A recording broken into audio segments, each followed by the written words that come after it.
আমাদের এই সরকারের বিরুদ্ধে রুখে দাঁড়াতে হবে।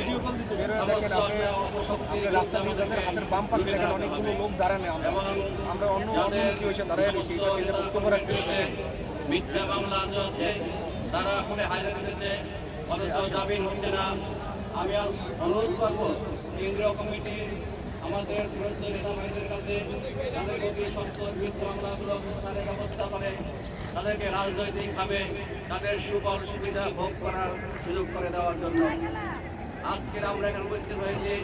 দীর্ঘ 16টি বছর এই ফ্যাসিস্ট সরকার কোন রাজনৈতিক মিটিং মিছিল করা থেকে আমাদেরকে বঞ্চিত করে রেখেছে।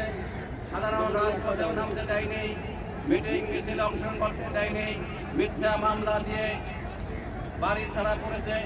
আমরা এর প্রতিবাদ জানাচ্ছি আজকে এই মহান বিজয় দিবসে। এভাবে একটা রাষ্ট্র চলতে পারে না। সর্বশেষ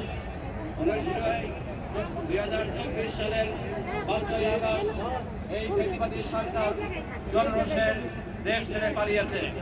যারা বলেছিল আওয়ামী লীগ পালায় না, সাংগঠনিক সম্পাদক ওবায়দুল কাদের বলেছিলেন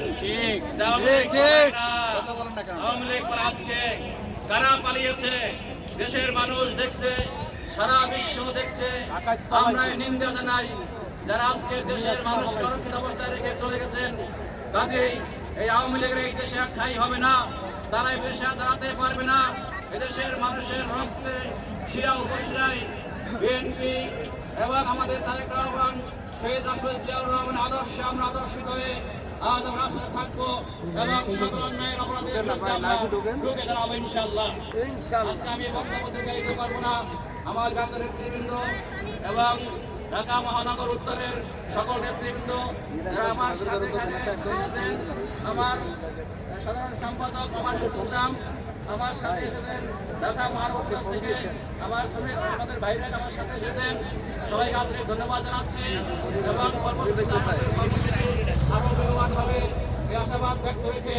আমি বক্তব্য শেষ করছি। জয় বাংলাদেশ, জিন্দাবাদ, বাংলাদেশ চিরজীবী হোক।